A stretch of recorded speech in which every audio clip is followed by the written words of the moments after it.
Hey, this is John Ridley. And this is Matt Carey, documentary editor at Deadline.com. Matt, as always, how you doing? Well, I hope. Well, yes, recovering from covering the Emmy nominations earlier this week. Yeah, I said in jest, although it's not so much in jest, it's probably the second busiest day of the year for you. Emmy nominations coming out. One of the busier days. Obviously, the other would be around Oscar time. But a lot of categories, a lot going on.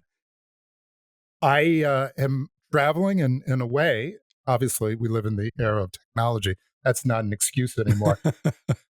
But let's just say I'm going in this a little bit blind, and I get to react in real time as you go through some of the nominees. And I'll just say, congrats to those who are nominated, and hearts go out to those who worked really hard and didn't quite get there this year. But as they say, my dad says, always next year.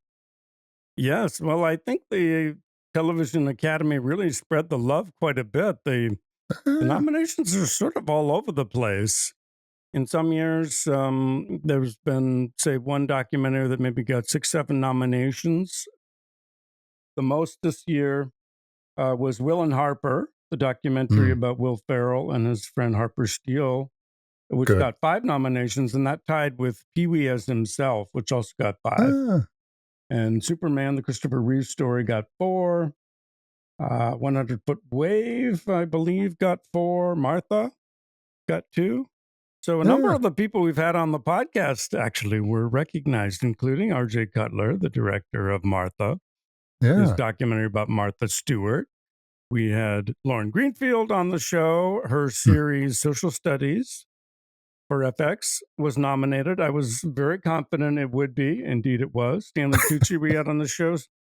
Tucci in Italy got a couple of nominations. And certainly one of the notable things, I can read through kind of the nominees in the main categories. The one thing that stands out is, again, the Television Academy giving love and recognition to documentaries that might fall into the category of celebrity-oriented, which sometimes are perhaps shunned by the doc branch of the Academy, the Motion Picture Academy. So there's an interesting distinction there. You could put into that category Martha, again, Pee-wee, about Paul Rubens, the late Paul Rubens. So anyway, but what do you think? Should I go ahead and read through some of the nominees in main categories? If you don't mind. I want to. As we are doc talk, it would be, I think, an honor and a privilege to be able to hear all these folks. In the dark any further, but I'll go through 3 main categories: outstanding documentary or nonfiction special. This is the Emmy category that essentially is best documentary film. They call it special, but it basically means a one-off film versus a series. So for outstanding documentary or nonfiction special, the nominees are Deaf President Now. Of course, we know that from Davis Guggenheim and Niall DeMarco, the co-directors. Martha, I mentioned, directed by R.J. Cutler. Pee-wee as Himself.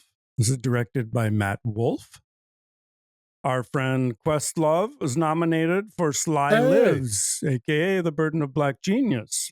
Great he to hear. Also Congrats was, by the way, Mr. nominated. Yeah. He was nominated for his documentary on the music of Saturday Night Live as well. So double nominee. And the 5th film in that category is Will and Harper, directed by Josh Greenbaum. So that's the category of outstanding documentary or nonfiction special. And the other great big category, important category, is outstanding documentary or nonfiction series. And the nominees there are Chef's Table, Netflix, of course, 100-Foot Wave, HBO, Christmas show that's now in its 3rd season. Simone Biles Rising, that's a Netflix series about, of course, the Olympic champion gymnast. SNL 50, Beyond Saturday Night. This is Morgan Neville is the executive producer, one of the executive producers of that. And then I mentioned Social Studies, the FX series directed by Lauren Greenfield and executive produced by Frank Evers. Wallace Annenberg, also an executive producer of that series. And one other sort of marquee category He has exceptional merit in documentary filmmaking. This is one of the only juried categories for the Emmys, meaning that the filmmakers have to essentially submit a written essay explaining why they feel like their film should be nominated in that category. They have to sort of talk about its cultural and artistic value. So it's a really interesting category. The nominees there are just three of them are I Am, Céline Dion, of course, about the great Québécoise chanteuse, directed by Irene Taylor. And that again that's on Prime Video. And Patrice, the movie, that's a Hulu project, director Ted Passon. And Posi Tong, a friend of mine, is one of the executive producers on that. And The Remarkable Life of Ibeline, Benjamin Ray, the fantastic Norwegian filmmaker.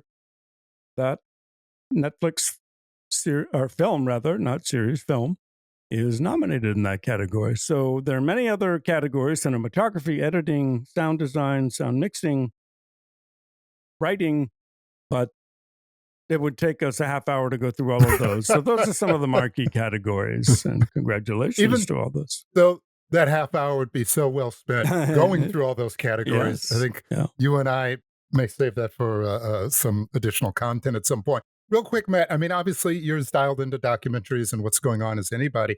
Any surprises, any snubs, anything at all that stood out to you? Or as you said, this year looks like they spread the love around and sounds like some really outstanding series films, and particularly the special jury selections. Those sound remarkable. Yeah, there was some attention for Ren Fair, but that series, but I thought that it might get a few more nominations than it did. It is nominated for Outstanding Cinematography for a nonfiction program. That was maybe a little bit of a surprise to me, but I think most notably the fact that they really did spread the love around quite a bit really stands out to me, and that thematically there are just so many different kinds of films, and they're really all over the place, and also that a number of projects related to Saturday Night Live, because of course they were celebrating their 50th anniversary. So you had so many documentaries. Many of those were recognized with Emmy nominations. I mentioned Superman, the Christopher Reeve story. That was snubbed by the Academy, didn't even make the Oscar shortlist. But it got 4 nominations, and including director for Ian Bunnett and Peter Attegi, who were the co-directors of that. So really great to see that film recognized, because it, for whatever reason, it just didn't quite show up on the radar of Academy voters, at least in the doc branch. Yeah, I think you make a good point that a lot of these films, a lot of these specials could be considered celebrity docs. I would look at many of them and say they go beyond that. Particular Superman, I thought that was just remarkable, but obviously, Superman and comic books have a special place in my heart. So while the Academy may be moving away from that, either because the Television Academy voters can recognize the quality there, or because that is, as you say, becoming a little bit more the bread and butter in the television space, but it certainly doesn't diminish the quality of those films. So congratulations to all the nominees. And again, seriously, to folks who didn't get some of those nominations, trust me, I've spent half my life not getting nominated, so I can compare it to the joy when it does. And sometimes I'll even say sometimes not getting nominated ain't the worst thing in the world. But Matt, again, in all seriousness, I know yesterday was a crazy busy day for you. We're actually going to record what we're recording today. Yesterday, put it off for a day so you could get your work done. On behalf of everybody who follows documentaries, thank you as always for your very, very, very, very hard work. It's my honor. And speaking of today's episode, we have a very, very special film, I think, that both you and I loved, and very excited about this interview. Yeah, this was an interview that was a bit of a time coming in that it was put on our radar, and we'll talk a little bit about that in the episode.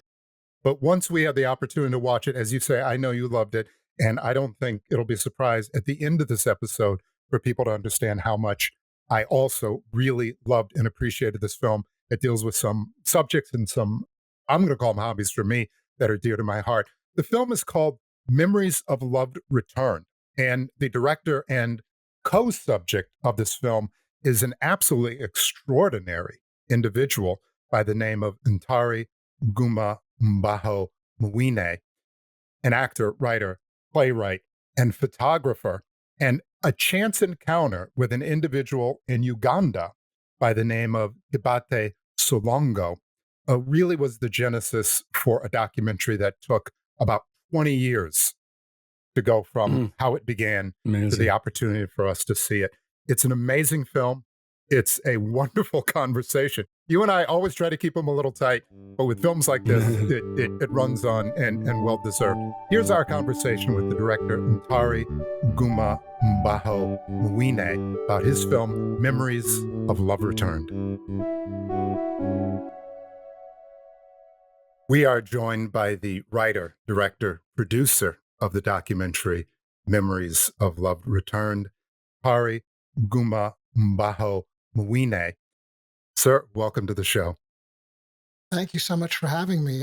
It's mind-bending to be here with you guys because while I was editing during the writers and actors strike, I would come home at the end of the day and listen to your guys' podcast and go, Oh, wow. one day, maybe I can be on their show. Thank you Well, for we're saying that. honored. We are beyond honored, and I like to say I'm living a dream, because I think that there was part of me, I said, hey, if we could do a podcast about documentaries, maybe there's one young man somewhere who will listen to this and think, oh, one day I could be on Doc Talk. You've made our dreams come true.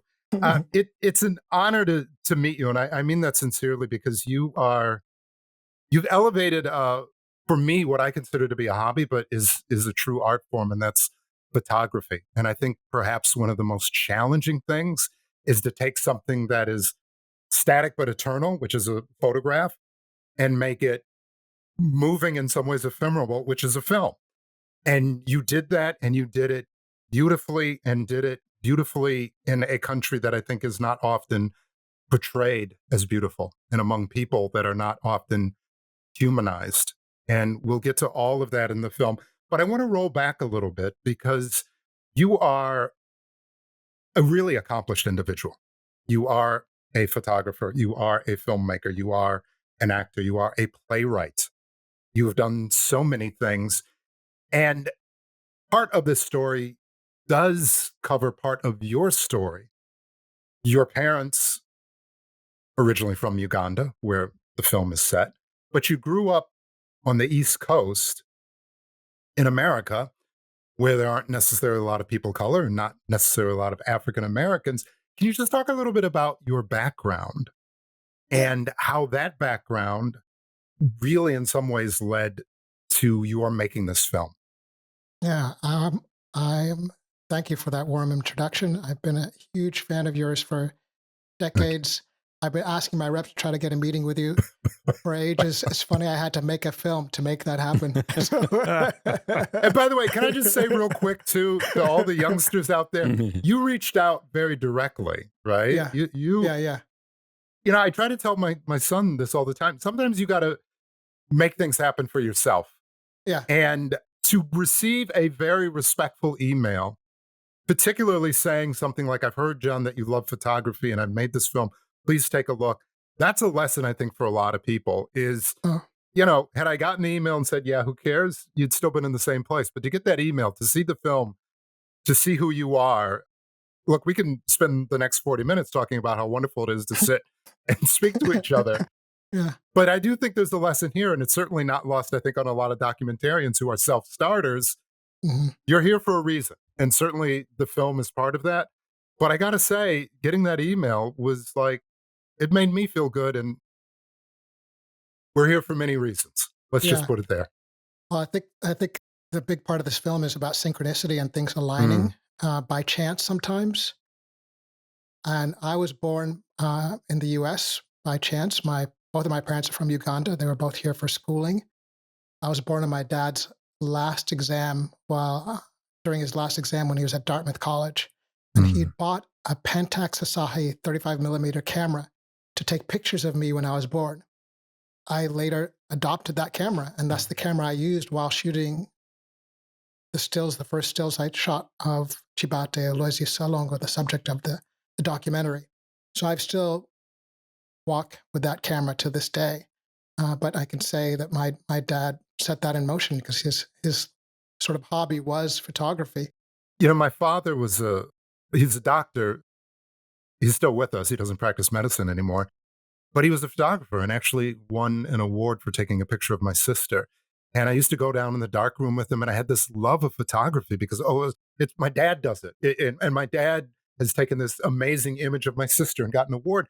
But there was this barrier because I'm genuinely not the sharpest guy. And the process of film and the ISO and what kind you use and the bathing of it and all of that, I could not do. And I felt like I lost this thing. So to see you and part of this story where your father's experience became your experience, and you talk about in the film when your parents separated that there was this trove of pictures that was lost literally in transition. Talk about that for a minute and how that affected you as a young person, a relatively young person. Yeah, I think I think I was like 13 or 14 when we moved back to Uganda from Stockbridge, Massachusetts, from the idyllic Berkshires to the idyllic remote countryside of Mbirizi, Uganda. And my mom just took all of our stuff and belongings, packed it up in boxes, took it to the local post office in Stockbridge, and we never saw most of it again. And Wow. I think that definitely had a big impact because Mm, I have all those memories. My hockey team photos, my football team photos, my class photos from grade school to sixth grade, all gone. So they're just figments of my imagination at this point. So I sort of became the family documentarian, and I'd mm. wonder how much that was precipitated by that loss, that need to preserve and to to restore whatever we have, and to be able to carry that forward and share it as far and wide as possible. Did you Mm. feel that then? Did you feel that weight, or do you feel like in making this film, there was something like, oh, there's there's a hole in photography, and we'll talk about what goes on in this film because you carry a lot. You put a lot on yourself. No, I think that was something that definitely had an impact because you pack all your stuff up, you arrive in the country, and then you're waiting. Mm, You're like Mm. waiting and waiting for the boxes to arrive. You know, I'm still like holding out. Maybe maybe Uh, someone will find the box. But so we were waiting for months and months, and nothing ever arrived. Years, and like at that point, you're like, well, I guess it's like a dead body that never surfaced, never found it. mm. You just gotta let it go, and maybe yeah. So I think it definitely had an impact then. And I started taking photographs then. Like as a mm. kid, I was shooting with my dad's camera. I mean, at a young age, my siblings wanted Polaroids, and I just love having that film camera and shooting with it. Um, and having that negative, the roll, the negatives that you could keep rather than the Polaroids just seemed to just Mm. disappear. Like, Mhm. Yeah. but I usually had a negative that I could keep and I could always reprint. And so I started shooting in part around that time. Yeah. You talked about in this you talked about serendipity a moment ago, and that sometimes life, universe, God, Yahweh, whatever you want to call it, puts us in a certain place. And that was certainly true, at least as this film begins. You were out traveling and you had a bit of a breakdown in terms of your car, not personally. Mhm. Your car broke down, and you found this shop, and it's run by a gentleman. I'm going to do my best to pronounce his name correctly. Kibaate Aloysius Ssalongo, who was Yes. a Kibaate photographer. Aloysius Ssalongo. Yes. Talk about that. Talk about that chance encounter. It's just, you never know how an accident or a chance encounter can, a chance like a car breaking down, how that can transform your life in ways that, I mean, what are the odds that my car would break down in this remote village, 100 yards away from a photo studio, this photographer who's been documenting his town for 5 decades? I mean, what are the odds? I mean, it's just extremely, odd that would happen.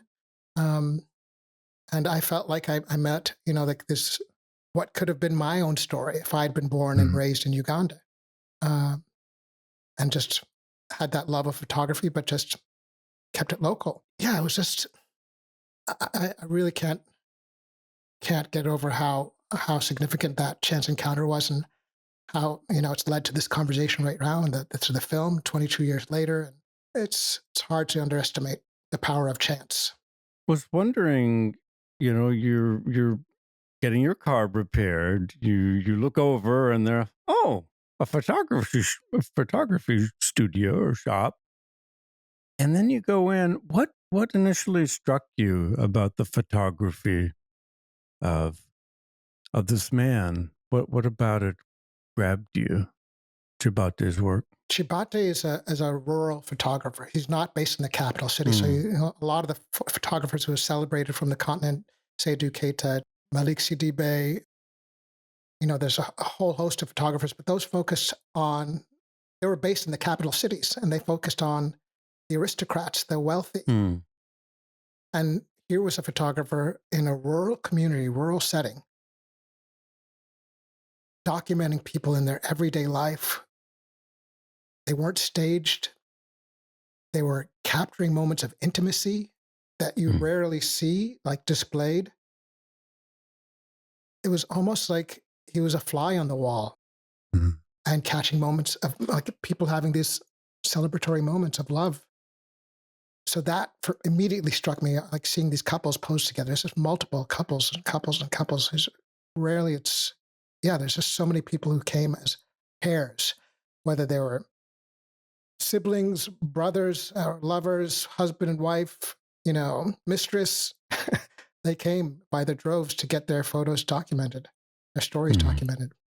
With this film, with the documentation, you walk into the space and here's this gentleman who in some ways it's almost if I get the story right, there's Saul Leiter, who's a great American photographer. He walked into a shop, in San Francisco with a ton of pictures, and he said, "Do you think these are worth anything?" People started going through them. They go, "Oh my God."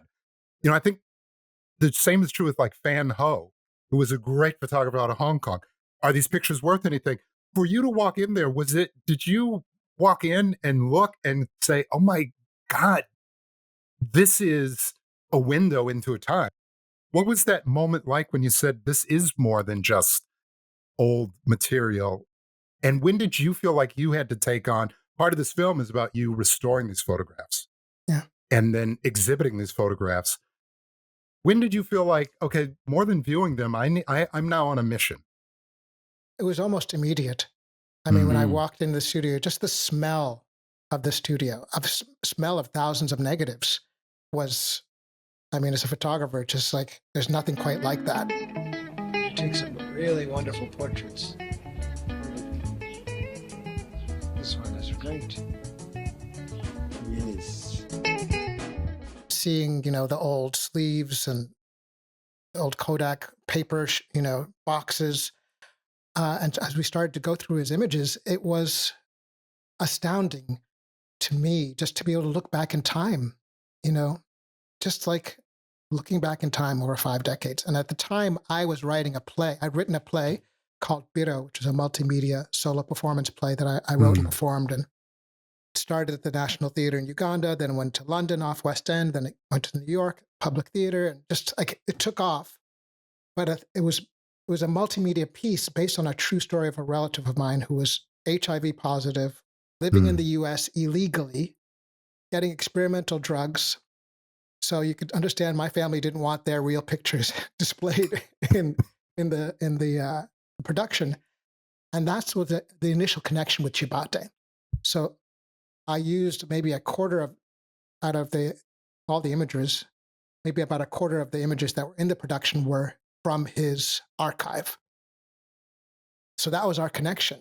So his work traveled with me in the play, for 6 years around the globe when I was touring the play. And that's when the audiences were like inquiring about his work. And I was like, we got to do a book. I would check back with him. And unfortunately, he passed away like within 4 years of me meeting him.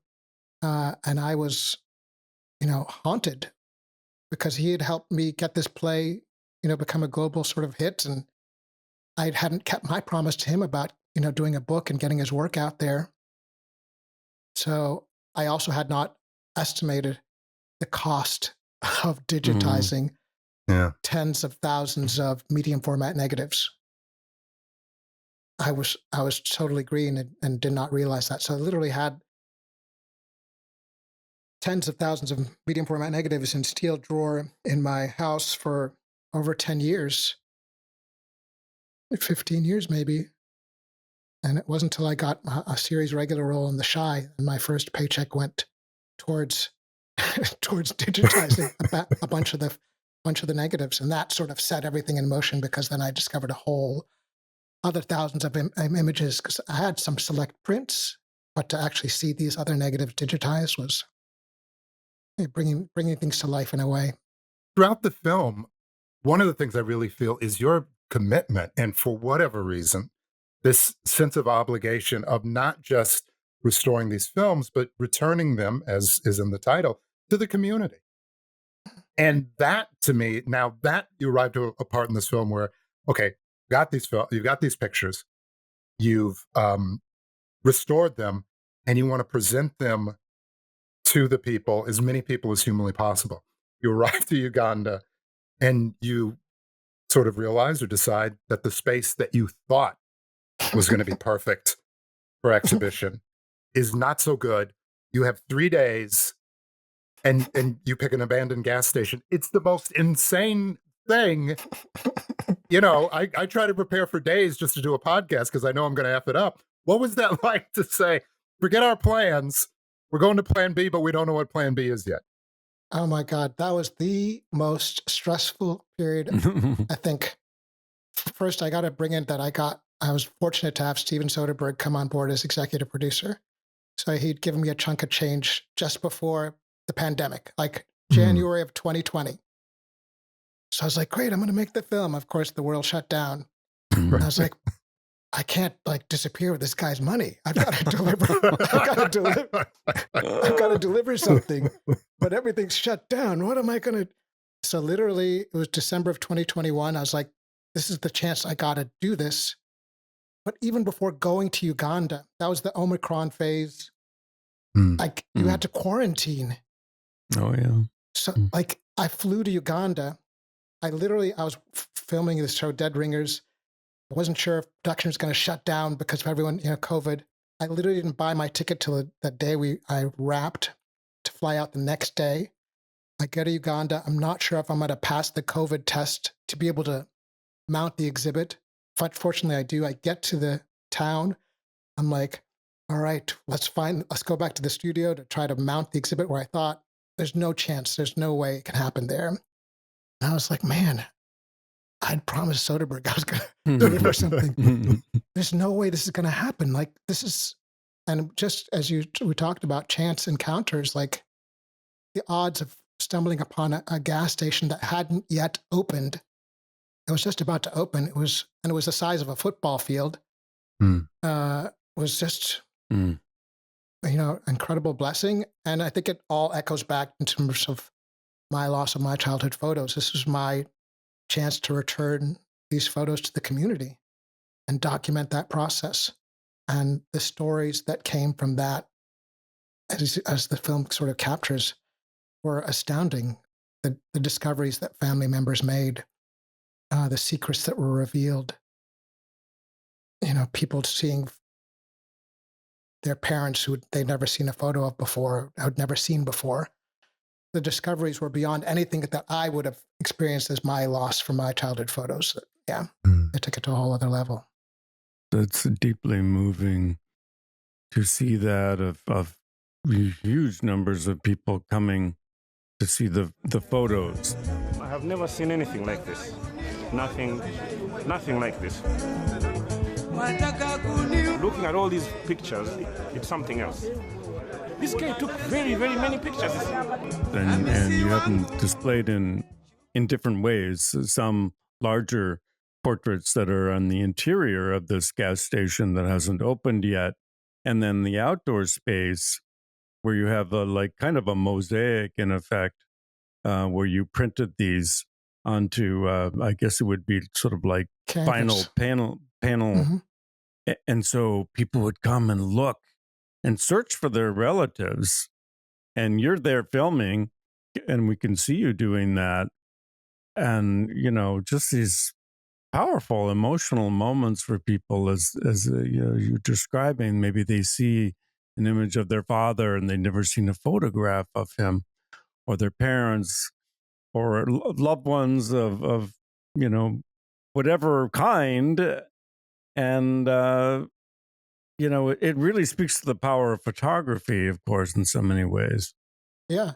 And I think just to think of we've all lost photos on our phone.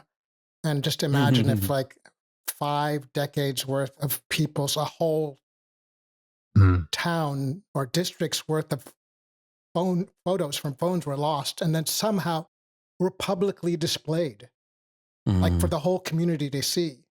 So the revelations that came, the surprises and the shock that these somehow are able to even, first of all, be resurfaced was also part of what was so exciting to witness, because people at some point were just like, how did they even come back? Because they were shocked that could even be possible. I think one of the things I was very struck by in the film is that I think many documentaries about Africa or exhibits of photographic from Africa are ethnographic in nature. To me, these are not ethnographic photographs. And there's an important difference, because that ethnographic lens typically is not coming from Native Africans. It's not often coming from Black people, period. This is a man who's clearly in his community. He's photographing his community. There's an intimacy and loveliness there. And it's in a really wonderfully refreshing way, not ethnographic. Yeah. I think that's what's so special about his work, is that there's a moment in the film. Sometimes there's a woman who says, sometimes it's important to share your story to the outside world, but sometimes it's even more important to share it, to tell it back to yourself. Mm. And so that's what part of what the film does, but that's what Kibaate did. He never did an exhibit of his work. He didn't see that as his mission. He was really just about telling the individual stories, capturing them, who came into his studio. And when I talked to him about opening it up and trying to share his work, do a public exhibit, or do an exhibit at the museum in Kampala, that was just a new thought for him, because he just loved what he did. He kept it local. I would extend Matt's praise also to the film itself. I read some other interviews that you've done, and several of the journalists that you spoke to commented on the same thing, that oftentimes when we see Africa, we see conflict, we see distress, we see people living the worst lives. Your film is absolutely beautiful, and it represents, it's hard for me to say this as a Black person, but it's people as people. And it's only hard for me because why do I have to say it? But I realize it is so rare to live in the West and to see Africans as human beings who live, who love, who embrace, who are beautiful, who are petty, who are just human beings. And every step of the way in this film, and there are other things that I would like to get to, but certainly the humanity shines through. And I want to compliment you on that, because that's no small thing. We've seen some amazing documentaries out of Africa, and many of them do touch on distress. I think this may be one of the first documentaries that I've seen, I don't know since when, out of Africa, where Africa in general and Uganda in particular is treated as a wonderful place full of wonderful people who have to deal with things, but that's not who they are. That all goes back to Kibaate and his. He could have been a photographer who focused on conflict. He could have been a photographer who focused on tragedy. He focused on love. And what a treasure trove to discover 5 decades of love being captured on film. I mean, and that's what I feel like we really need right now, is just to remind us that love exists. Now, I Yes. do want to make a slight, you've set me up for a really nice slight pivot here, because as beautiful as your film, and by the way, your film runs through moods, tones, and emotions brilliantly. Brilliantly. Not surprised Mr. Soderbergh found interest in your project at all. But Mr. Kibaate, let's just say he was a bit of a player. rock star. Yeah. Yeah, if I never wanted to be a photographer before, man, seeing his story, yes, he is the JC of Uganda. But it turns out that whether culturally or what have you, he had several wives and fathered many children. And you can talk about that and feel free to extend that conversation into, while you were doing something really from the heart and wonderful, there's a moment you arrive to the exhibit the next day and it's not in the same shape that you left it before. And it really sets off a different emotional journey for you. So please talk about Mr. Kibaate and his relationships, and also then how that affected your plans moving forward, or plans that you didn't have. Yeah, Kibaate was the sole photographer for hundreds of miles. So you can imagine the draw. People came from hundreds of miles to get their photographs taken. He was the only one who had a studio. So he was a bit of a rock star. They said musicians, and that gets a point in the film, musicians and photographers knew how to have fun. I mean, when you meet him, he's totally unassuming. You would never in a million years think that this guy is juggling women and has, a lot of kids. I couldn't wrap my head around it, because when you meet him, and I think when you see him in the film, it's a shock because he's so soft spoken. I guess those are the ones they got to be worried about. The most dangerous. Still waters run deep. Fathers warn your daughters. Yeah, he was soft spoken, very humble, very unassuming, but very charming, and no one knew how many children he had. And that became sort of a running joke in the film. When we were doing interviews, we asked people, how many children do you think he had? And no one guessed. No one could guess. And I was really fortunate to be in his studio, and we talked about, going through his family photos, and he told me how many kids he had had. And so we have that on film. And we were able to show that to the family members. And some of them were completely shocked to discover that he had sired so many kids, and had so many wives or women who had sired these kids. And it led us into this whole other, rabbit hole that I did not want the film to be about, but inevitably sort of dabbled into, the housewives of Mbirizi segment, and I was like, I don't want this to become the housewives of Mbirizi, where they're fighting and you're hearing about the drama and who should get this piece of land and who owes this and who did that.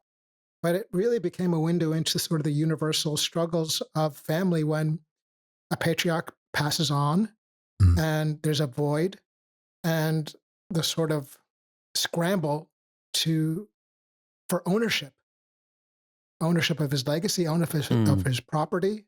And that's, I think, one of the things that sort of resonated with audiences around the globe where it's filmed so far, is that, whether you have one kid in the family or 47 kids in the family, there's always points of drama, especially when somebody passes in the family and there's a legacy that people are fighting over. In the film, there is a moment, I believe it's, correct me if I'm wrong, but that your work, or the work that you've done with Mr. Kibaate that you put together, it's being exhibited at the Museum of Uganda, or the Ugandan National Museum. Is that correct? Yeah. Okay. And there's a moment where the president of Uganda, His Excellency Museveni, shows up. And I was very interested. I happened to be working on a film that's set in Uganda, and I was like, oh, all right, let's see how he's going to handle Museveni. And I didn't know whether you were just going to let it go, but you follow that with an acknowledgement that Uganda has perhaps some of the strictest, harshest, most punitive LGBTQ plus laws in the world. In the world. And there's a conversation that you have with some rights activists. If you say you're gay, you're going to jail. And jail in Uganda ain't no summer camp. You talk about that, or more importantly, you let people who are dealing with that speak in their own voices. But then it comes back around again to Mr. Kibaate as well, and that he documented back in the day same-sex relationships or same-sex friendships. And it's really interesting in this picture because in America, we think often, we have the right to express ourselves in the biggest possible ways or what have you. But the sublime touch that is expressed, the casual and yet powerful moments that Mr. Kibaate captures set against the oppression of Mr. Museveni is so incredibly powerful. Talk about that, if you will, and what Mr. Kibaate was able to capture. And in some ways, just capturing life, but how powerful it is when you realize that other people don't want you to represent who you are. Yeah, there was dozens and dozens of photographs of same-sex friendships or same-sex couples. We're not sure exactly the nature of the dynamics of the relationships, but what's clear from the photos is that there's love and intimacy being expressed, affection, in ways that could not, or not could not, would not be done so easily now. Because people showing affection between same-sex friendships, even holding hands, brings this other weight, and it's this other sort of implications, unfortunately, because of this the fear and mongering that's happened as a result of the LGBT harsh laws. So when I was in Uganda when the anti-gay bill was passed, and I thought, this is the chance to figure out how to examine the photographs that I wasn't sure how to frame within the film. And that's when I sought out Pepe Julian Anziama and Claire Yarugamba, who are two leading LGBTQ plus activists, whom I've known for decades, and got them to share their feedback on Kibate's work. And they were very, very careful about their reflection on the work, because they said themselves, we don't know what the relationships were, but we do know that a photographer would probably not be taking these pictures now today, and that we don't feel comfortable to hold hands even with our friends today, and that we're having to destroy photographs because that could be used as evidence against us. So those are all things that I wasn't sure how to address, but they spoke to it in a way that was much more immediate and to the moment than I could have possibly myself. And it all goes back to Kibate's work, because he did not discriminate. He photographed anyone who wanted to capture their moments of love between them. Yes, I was certainly very struck by this.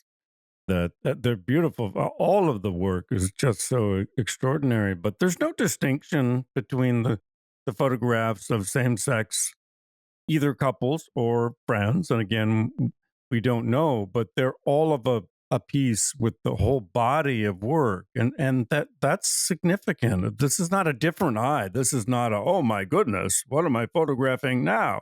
They're not stigmatized in any way. It's all a consistent embrace, and the warmth and the love just exudes from the photographs in quiet ways. It doesn't announce itself as this is my subject. It just does it in this very quiet and perhaps all the more profound way for that subtlety and simplicity of it.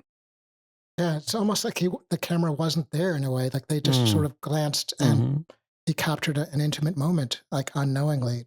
It's it's incredible as a photographer. I'm sure you feel that way as well, John, when you're like directing stuff, when you capture something that you can't stage. You couldn't possibly stage that.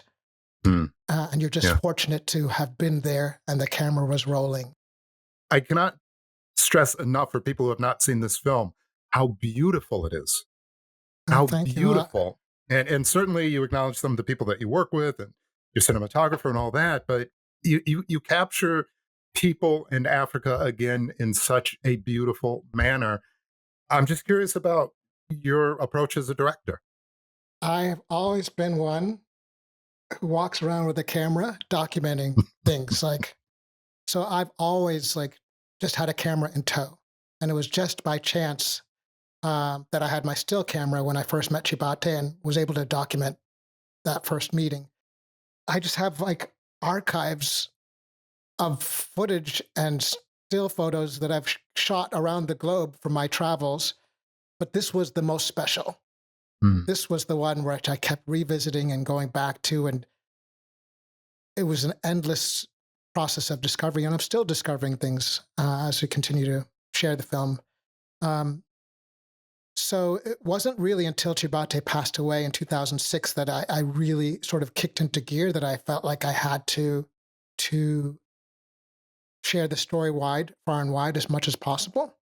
And it wasn't really until I had the means, the funds to digitize his work that set that also in motion, going back to his village, rephotographing people he had photographed, trying to get as many stories as possible from the people, his subjects and his family members.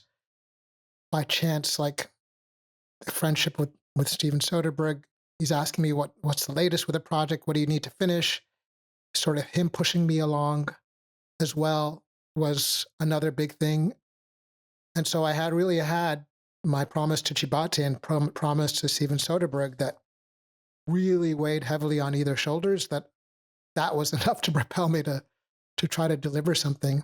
But yeah, it's been an evolution, and it's been a process of discovery. It wasn't something that I knew right from the get-go that I was going to make a documentary. I knew I was going to try to make a book. I still haven't made the book, but I'm trying to finish that. But I did think I did the hardest thing first, which was do the documentary. One of the things that is very, very special about it is your use of music. Oh, yeah. God, yes.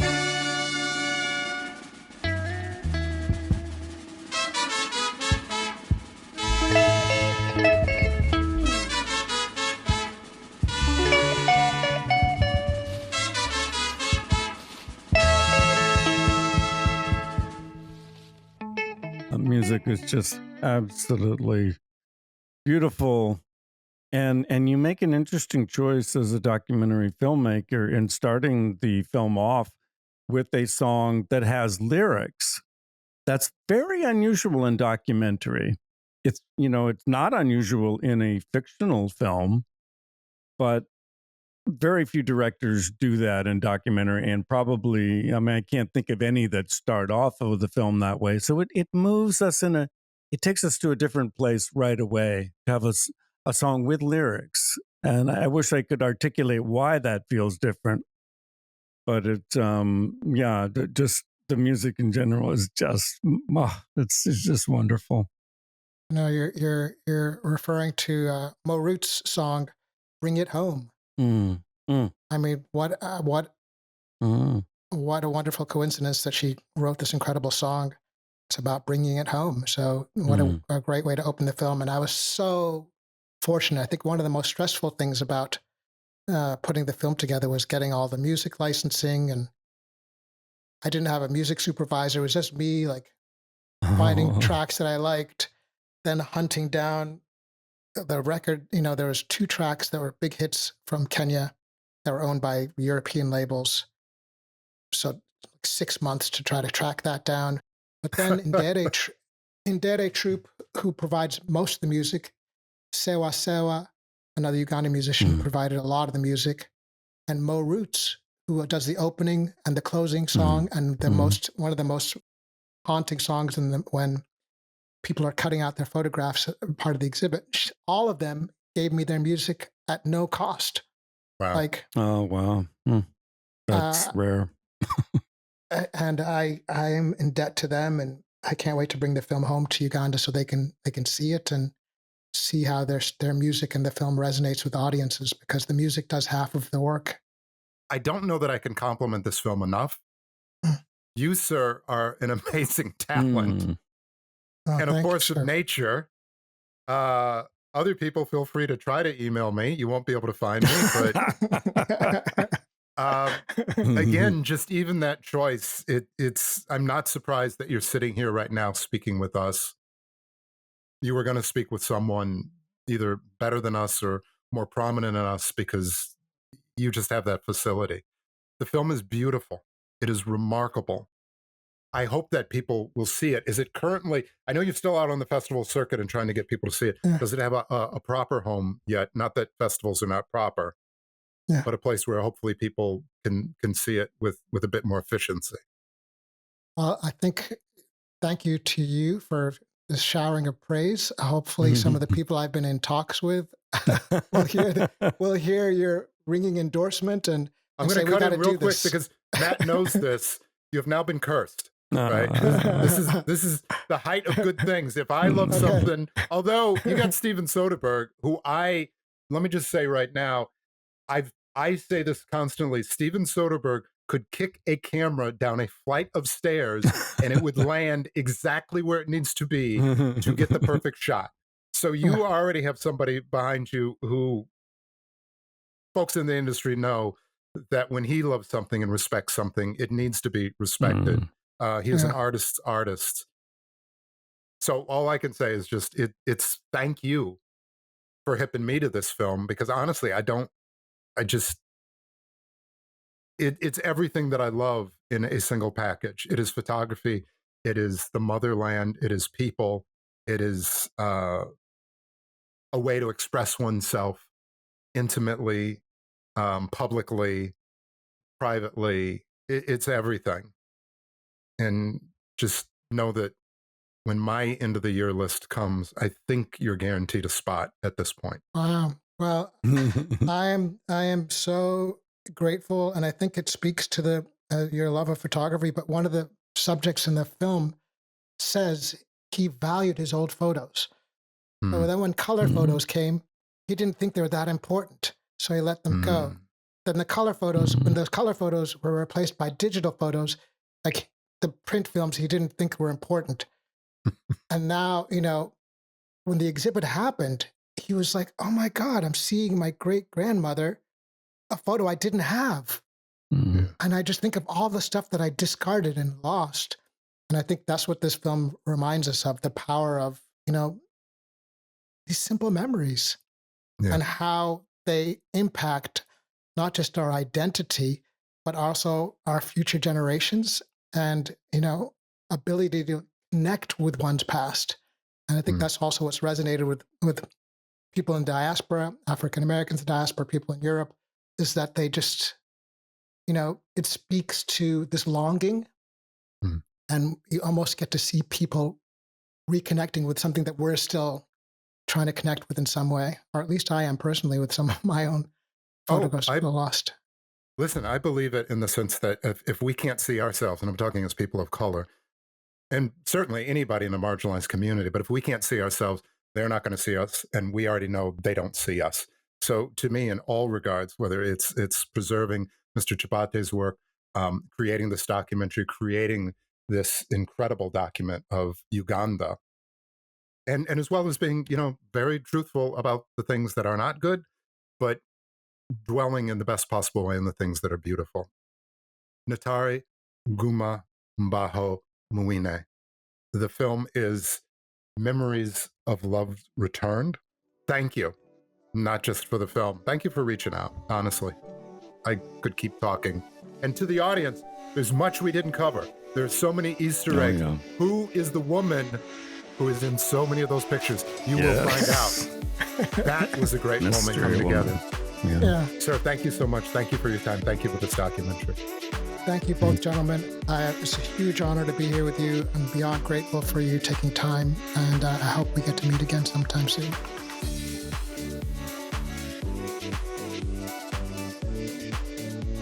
Matt, I cannot tell you, and I know you feel very similar, how much I enjoyed that film, but really enjoyed the conversation. Ntare is, I look at him and he's kind of like the younger, better looking, more talented version of me. Like we mentioned, he's a playwright, obviously a photographer as well. He's an actor. And for those who enjoyed the conversation and would just want to check out his handsome, anti-John Ridley good looks and see some of his acting skill, he's actually on the first 2 episodes of the new season of Dexter Resurrection, which I believe is on like the Showtime / Paramount Plus or Showtime on Paramount. I'm guessing you can catch it in that space. But he's a friend of the show, as we like to say. So I would encourage folks who enjoyed the conversation, go support Dexter. And you're, in a roundabout way, supporting an incredible talent. Yeah, he's a remarkable guy and just so centered and so available. I mean, how many people would walk in? Well, how many people stopping at a gas station would even notice, oh, there's a photography store. Let me go in there. And he had his camera with him and just the fact that he was open to that encounter, which says a lot about him. It does. And a reminder, seriously, as you say, Matt, that, your car breaking down could be the worst thing that happens to you in the day, or it can be, the higher power saying, take a walk, take a stroll and see where it takes you. And I love, to your point, he talked about walking into the shop and he could smell the chemicals that are used for developing film, that just his senses alone were like, I need to be in this space. I need to ask questions. It honestly is just a beautiful story. He's a remarkable individual. Not surprised that someone like Steven Soderbergh would come on board and executive produce that. It's really, really a wonderful film. So it's currently on the festival circuit. It does not, as you and I speak today, have distribution, but I would really encourage people to look for it and see it in the theater, see it at a festival, see it on the big screen. It's beautifully shot, and it really deserves, I think, that immersive viewing. We see documentaries where we can, when we can, but if you can see it in the theater, like any piece of cinematic art, please do. Matt, we started this week's podcast talking about, joking, kidding on the square as we often do, that this was a really, really busy season for you leading up to the Emmy nominations. No joke, it was busy, and certainly no joke that you deserve a break. And in accordance with that, and our HR team that has been knocking on the door saying, too much work for you guys, Matt is taking a well-deserved couple of weeks off, and we are going to take a couple of well-deserved weeks off. But by the way, when Matt and I were talking, it actually just kind of occurred to us, if you have not heard all of our podcasts with some of these nominated creatives for the Emmy nominations, now would be a good time. Yes. Please, wherever you find your podcast, Spotify, Apple, this, that, I don't even know all the places, but please take a minute, not just for us and our views and our listens, but really to hear some of these creatives and what their process was in putting these nominated shows and films together. So please consider that. Matt, enjoy your time off. Thank you. Stop emailing me. Stop calling me every day, talking about you saw this and I need to see that. Please take a break. Enjoy yourself. Get some rest, my friend, and get energized and look forward to whatever we got next. I know that we've got our team, in all seriousness, has got some stuff lined up. Yep. So I've got some films to watch, and then you and I will get back together and get the band back together and go on the road. Yeah, I'm sure we'll have a Toronto Film Festival preview at some point. Yikes, is it Toronto time? Oh my God. And that'll be our 2-year anniversary. We'll be Toronto because that's when we launched. It was. God. Wow. All right. We got some catching up to do. I can't believe it's 2 years. I cannot believe we're rolling up on 2 years. All right, sir. I'm not wasting any more of your time. Please enjoy yourself. Thank you. Rest, recuperate, much deserved. To our audience, thank you as always for joining us. J5 and the whole team, enjoy your time off as well. And thanks to everybody for joining us on Doc Talk. We'll see you in a couple of weeks.